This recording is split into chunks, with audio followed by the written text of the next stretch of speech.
Hi, I'm Dorian, or Leviathan to my friends, and I'm an eldritch abomination lurking in the corners of your attic. And a couple of weeks ago, I asked my fellow outer gods for random objects to turn into character designs, and boy did you guys not disappoint. A good majority of them seem to be some sort of lamp or lighting fixture. Maybe I'll make a moth-specific video the next time, but what I've done this time around is make vampires, two specifically. They are equal parts terrifying and equal parts serving Cenobite realness? Is that what the kids say these days? Anyway, buckle in for a wild ride. I've got some hot lore ready to eat, and it's time for dinner.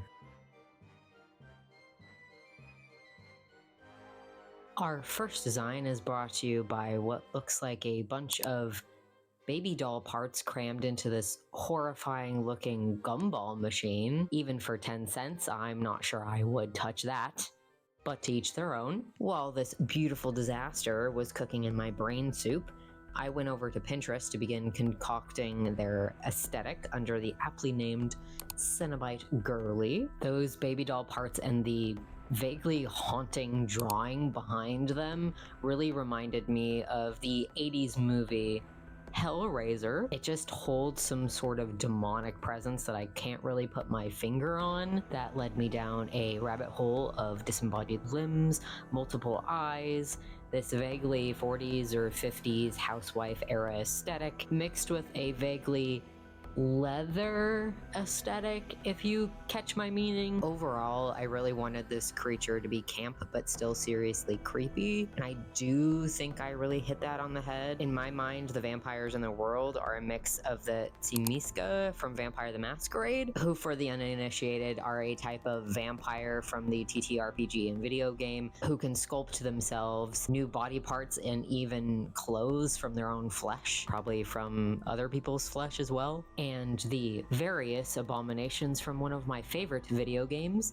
Bloodborne. They are transformed by a disease that is highly contagious when one person comes in contact with an infected amount of blood, especially when they drink it. And that disease makes them take on these otherworldly aspects that are very akin to body horror. In this first design's case, I think they might have been from an older generation, like the 40s or 50s, as I said before, and were probably highly devout, as most people were in that day and age, but found that they were slowly becoming jaded and bitter towards the religious institutions that they were part of, probably because they weren't allowed to become who they were, very transcoded, which would put them down the path of becoming a vampire, probably where the person who turned them actually freely offered their blood, and this first design really took that with a lot of excitement and zeal. I'm not sure it really helped them in the end, though. Their bloodline carries a predilection towards ostentatious insanity, or at least that's what I'm calling it. Basically, they develop delusions of grandeur and an overblown sense of themselves the longer that they live. They lure people in almost like a spider and either drain them of their blood or keep them to manipulate, which adds to their ego and also adds to their numbers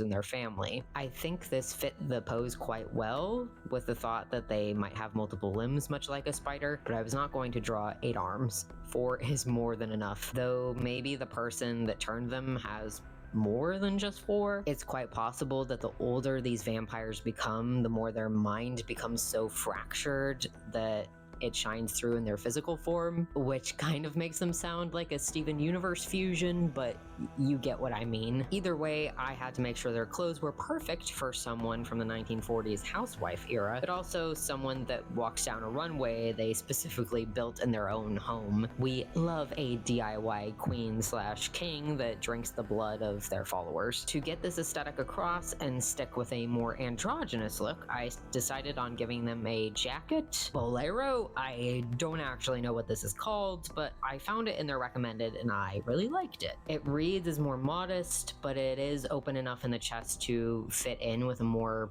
modern fashion sense. The hairstyle is something I have always loved, but also it reminds me of Elvira for some reason, and she's definitely some form of Cenobite, right? We are all agreed on that. I think it really reads as the style that the Hellraiser universe has, and it went really well with these bows that I used, although it does kind of make her look more like a Powerpuff Girl in retrospect. All of the eyes on her outfit I think would move on their own. How, I don't know, but it does just feel right. I do think they're all made from doll eyes to fit in with the original image, as well as the makeup that I've slapped on her. I invented this revolutionary makeup gun. It's for the woman who only has 4/5 of a second to get ready. Close your eyes, Marge.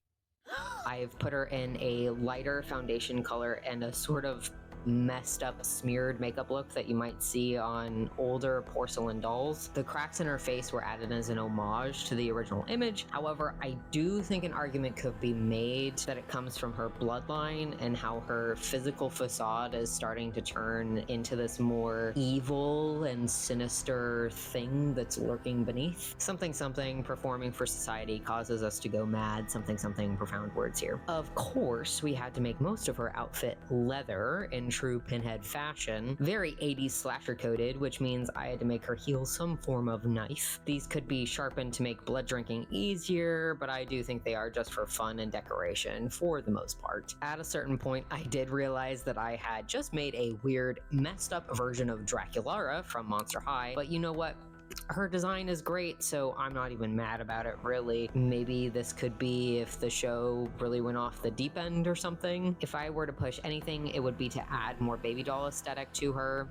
Originally, I did want to put heads sort of on her shirt or as a bralette, and I would like to explore that if I revisited her. Overall, though, I'm pretty happy with her design, and I think she came out really awesome.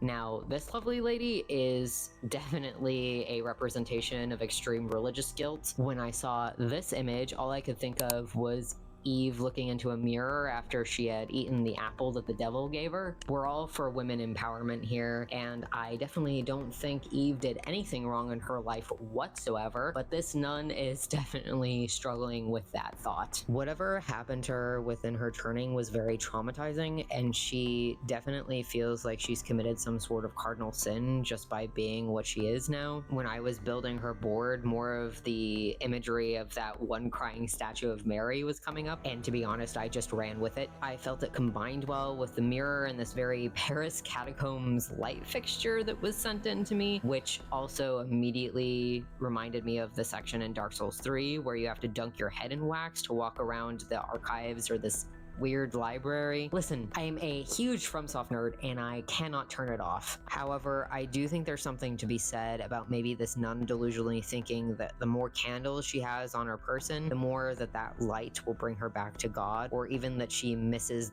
the light of day and this is the only way she can recreate that now. She's truly lost herself to madness. Her eyes have been clouded by her own darkness, and the tears she sheds is the blood of the parishioner she has devoured to keep herself alive. The former Mother Superior slithers along the dark halls of the abbey she once lived in, blindly calling out to a god that no longer answers her prayers. But I don't think she's as far gone as the first design at all. There's room for her to forgive herself and redeem herself in the eyes of her church, although she's gonna need to turn those crosses back upright eventually. I'm not sure if she would continue being a nun if she did return to her senses, but I do think she would continue to be devout and believe in the greater good and the good that the church can do. Those snakes, though, I don't think those can be removed, unfortunately. Sorry, girl. As I said earlier, I'm a huge FromSoft nerd, and I have a particular interest in Aldrich the Devourer of Gods. When I first played Dark Souls 3, their design really popped out at me, and I couldn't get them out of my brain. Since playing the rest of the series, I found that Aldrich is actually some form of Dark Sun Gwendolyn. I think Aldrich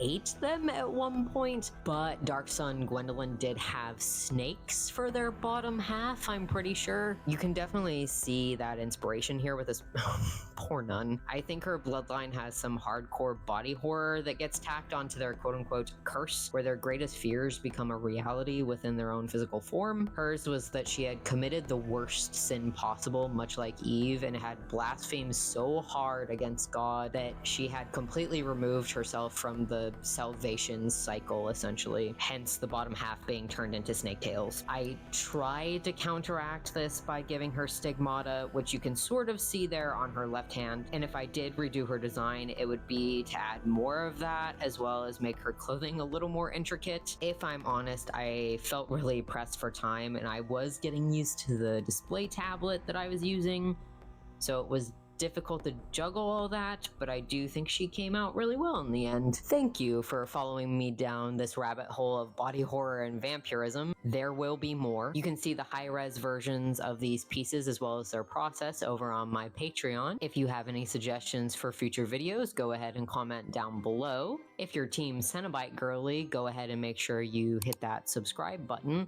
And if you're team Unholy Nun, make sure you like the video. Just don't look in your attic. You won't find any hot vampire girls there. Just the unceasingly insane chanting of the Elder. Special thank you to Jacques, Herald of the Dark Roast, Meg, Exarch of the Golden Egg, High Artisan Anonymous B, Great Alpha Wolf Squilliam William, Nairuz, Seer of Rosy Mercy, Ghost, Infernal Collector of the Damned, Golden Paladin Court, Isabella, Redeemer of Bad Himbos, Keeper of the Lapin Warren, Robin, Most Royal of all the Rats, Ethereal Consort of House Vicarian, Fungal Sovereign Tass, Exalted Curator Wick, the Under-Elf of Delphinia,